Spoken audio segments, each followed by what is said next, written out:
السلام علیکم ورحمۃ اللہ وبرکاتہ۔ مولانا محمد الیاس گھمن حفظہ اللہ تعالیٰ کا بیان سن رہا تھا۔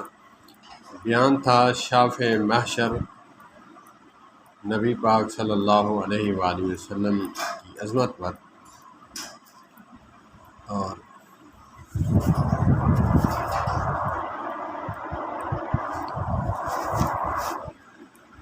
وہ فرما رہے تھے کہ کسی نے اعتراض کیا کہ بنات کے رہائشی مدرسے کا ہونا جائز ہے یا ناجائز ہے۔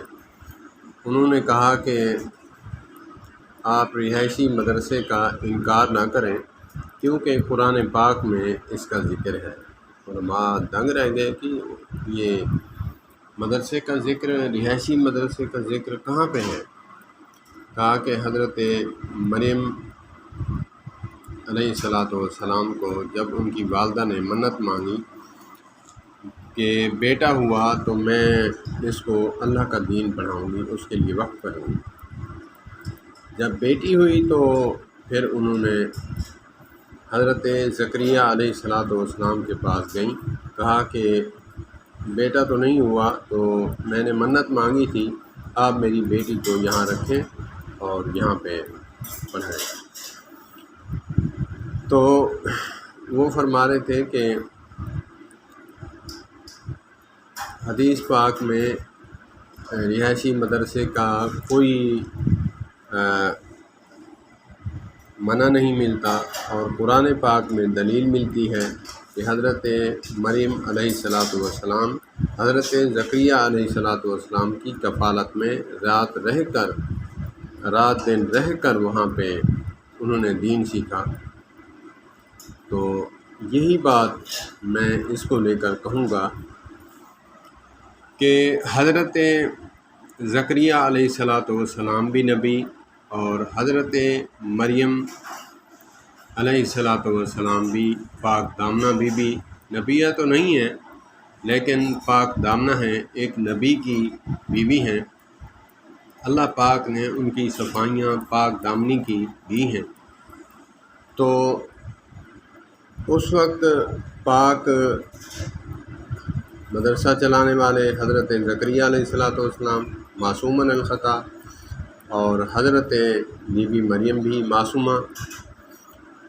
جب تہمت لگی تو اللہ پاک نے کہا کہ بیٹے کو کہو کہ آپ کی گواہی دے گا۔ تو غیرت مند اولاد اپنے والدین کی گواہی دیتے ہیں۔ تو حضرت عیسیٰ علیہ السلام ماں کی گود میں پڑے ہوئے کہا، قال انی عبد اللہ آتانی الکتاب وجعلنی نبیا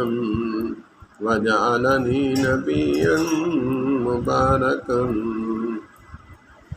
تو انہوں نے پاک دامنی کی صفائی دی۔ تو اگرچہ ماحول جو ہے ایسا نہیں ہے، تو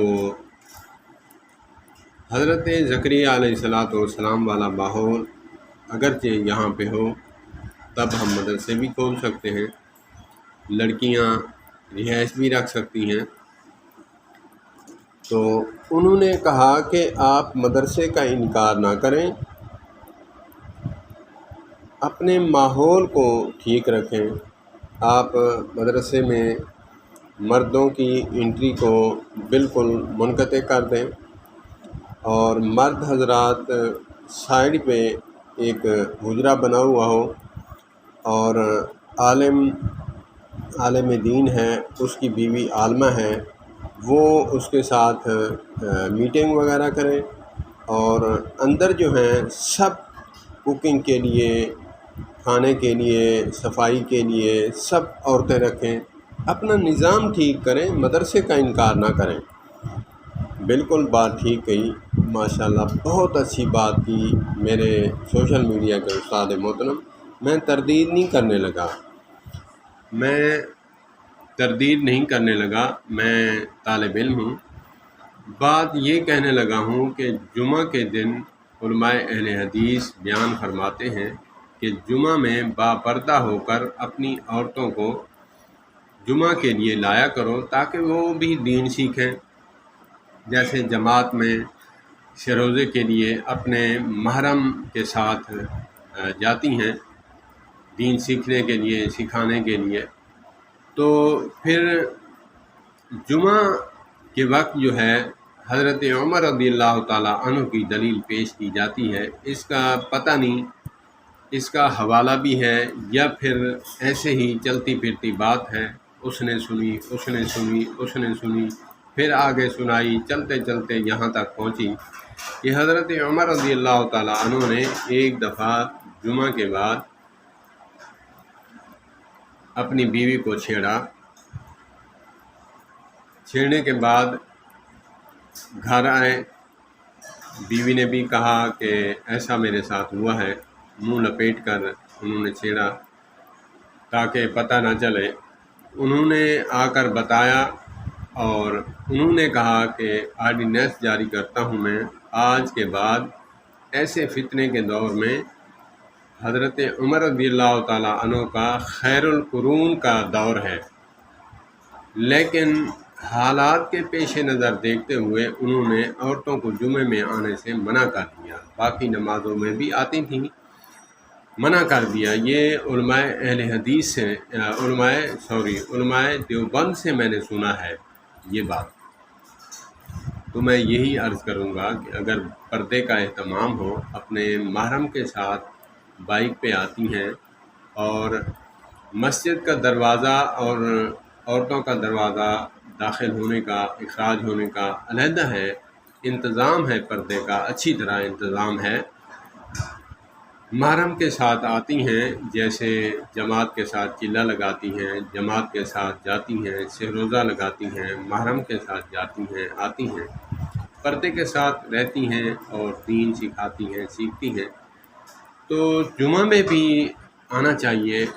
مولانا طارق مسعود صاحب نے ایک خطبہ میں فرمایا کہ آج کے دور میں عورتوں کو اجازت دے دینی چاہیے کہ وہ بازار تو جاتی ہیں، رکتی نہیں، بازار تو جاتی ہیں، باقی شاپنگ مال میں بھی جاتی ہیں، باقی سفر بھی کرتی ہیں، پارکوں میں بھی جاتی ہیں، تو مسجد میں انہوں نے گزارش کی کہ علماء کو چاہیے کہ وہ حکم دیں کہ باپردہ ہو کر اپنا نظام ٹھیک رکھیں، پردے کا انتظام ہو، اچھی طرح ہو، اور محرم کے ساتھ جائے، نماز جمعہ ادا کرے تاکہ ان کو بھی دین کا پتہ چلے۔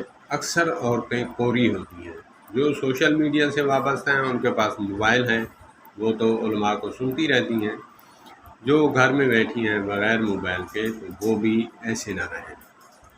تو میں گزارش کروں گا کہ مولانا محمد الیاس گھمن حفظہ اللہ تعالیٰ نے جو بات کی کہ مدرسے کا جو حوالہ ہے حضرت مریم علیہ السلام سے دلیل ملتی ہے کہ انہوں نے مدرسے میں رہ کر پڑھا، رہائشی مدرسے کا جواز اور دلیل حضرت مریم علیہ السلام سے ملتی ہے۔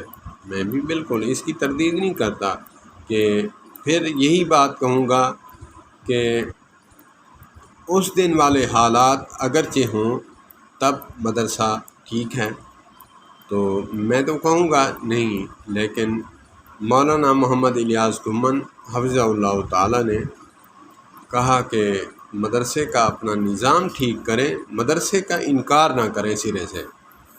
تو میں یہی کہوں گا کہ جمعہ پڑھنے آتی ہیں، محرم کے ساتھ آتی ہیں، اور اس کا علیحدہ انتظام ہوتا ہے، یا پھر چھت پہ نماز پڑھتی ہیں، اس کا سیڑھی کا دروازہ جو ہے مسجد کے انٹر ہونے سے علیحدہ ہوتا ہے، اور وہ جب نماز پڑھ کے سنتیں پڑھ کے ادا کر کے چلے جاتے ہیں تو عورتیں پھر نکلتی ہیں اپنے محرم کے ساتھ بائک پہ، موٹر کار پہ، جیسے بھی جو سواری میسر ہوتی ہے وہ چلی جاتی ہیں۔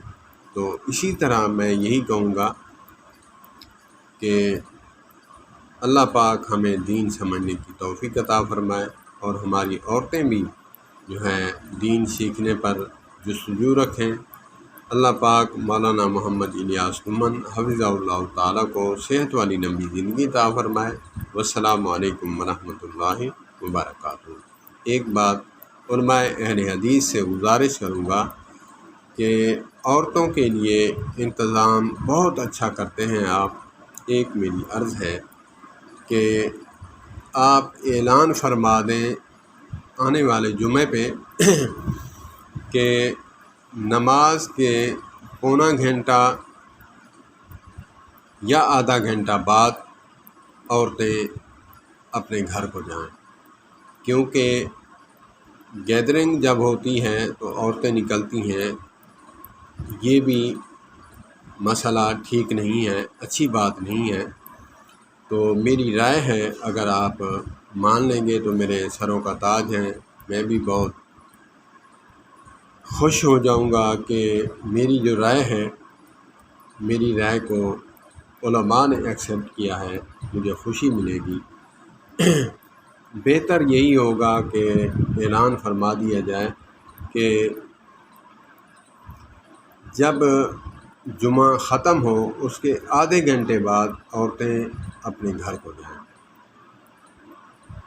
تو میری رائے اگر اچھی لگے علماء اہل حدیث کو، میری پشت پہ ہاتھ پھیرے، اور میں بہت خوش ہو جاؤں گا کہ میرے علماء کا میرے پشت پر ہاتھ ہے۔ اللہ پاک ہمیں سمجھ عطا فرمائے، اللہ پاک دین کی سمجھ عطا فرمائے۔ والسلام علیکم ورحمۃ اللہ وبرکاتہ۔